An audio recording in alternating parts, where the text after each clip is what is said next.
હાલો friends, આજે આપણે બનાવીશું લીલી હળદરનું શાક. તો બનાવવાનું શરૂ કરીએ. તો 200 ગ્રામ જેટલી મેં લીલી હળદર લીધેલી છે. તો આપણે એને ફ્રેશ પાણીમાં એકદમ ધોઈ નાખશું, મસળીને બરાબર આ રીતે.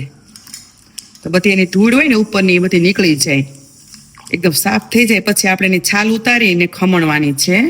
આ રીતે એની છાલ બધી ઉતારી નાખવાની છે, બધી હળદરની.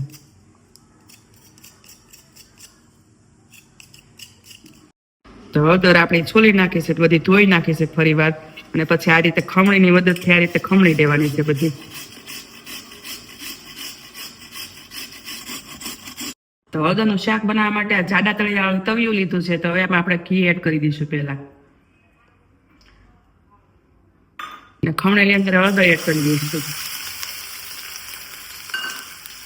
ને ધીમા તાપે આપણે શેકવાની છે બરાબર ઘીમાં. આપણે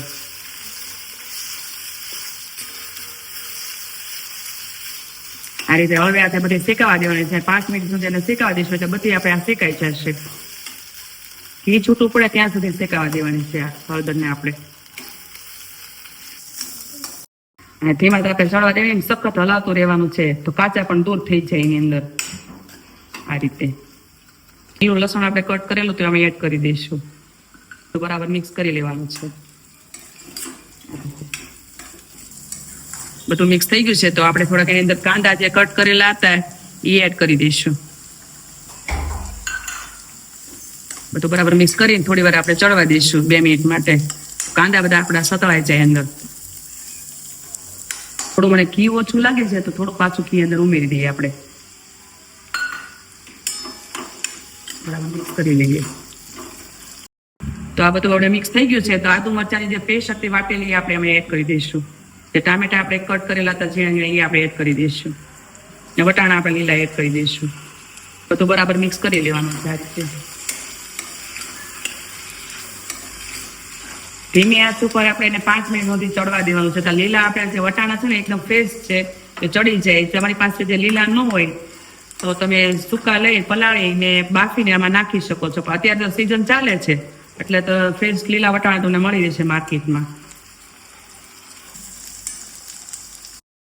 સ્વાદ પ્રમાણે મીઠું, લાલ મરચું પાવડર, બધું બરાબર મિક્સ કરી લઈએ આપણે એને.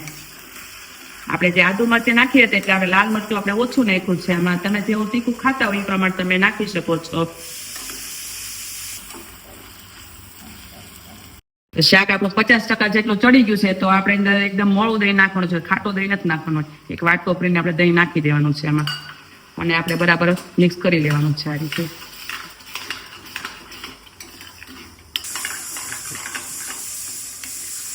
ઘી છૂટું પડે ત્યાં સુધી એને ચડવા દેવાનું છે. તો 5 મિનિટ માટે આપણે એને કૂક થવા દઈએ. તો 5 મિનિટ થઈ ગઈ છે. તો આપણે વચ્ચે હવે હલાવીને જોઈ જઈએ કે શાક આપણું ચડી ગયું છે કે નહીં. તો આપણે વચ્ચે વચ્ચે હલાવતું રહેવાનું છે, એટલે વચ્ચે બેસી ન જાય. હજી આપણે 2-3 મિનિટ માટે કૂક થવા દેવાનું છે અને ઢાંકી દઈએ. તો હવે શાક આપણું ચડી ગયું છે કેમ જોઈ લઈએ આપણે. ઘી આપણું ઉપર આવી ગયું છે. તો એની ઉપર આપણે થોડોક ગોળ નાખવાનો છે. તમારે સ્વાદ મુજબ નાખી દેવાનો ગોળ, અને થોડા ધાણા નાખવાના છે લીલા. આ રીતે બધું બરાબર મિક્સ કરી દેવાનું છે.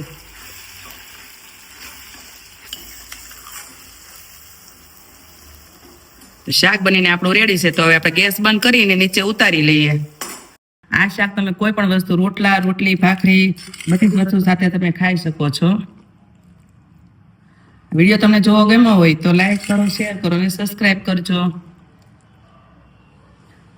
લીલા લસણથી આપણે ગાર્નિશ કરીશું.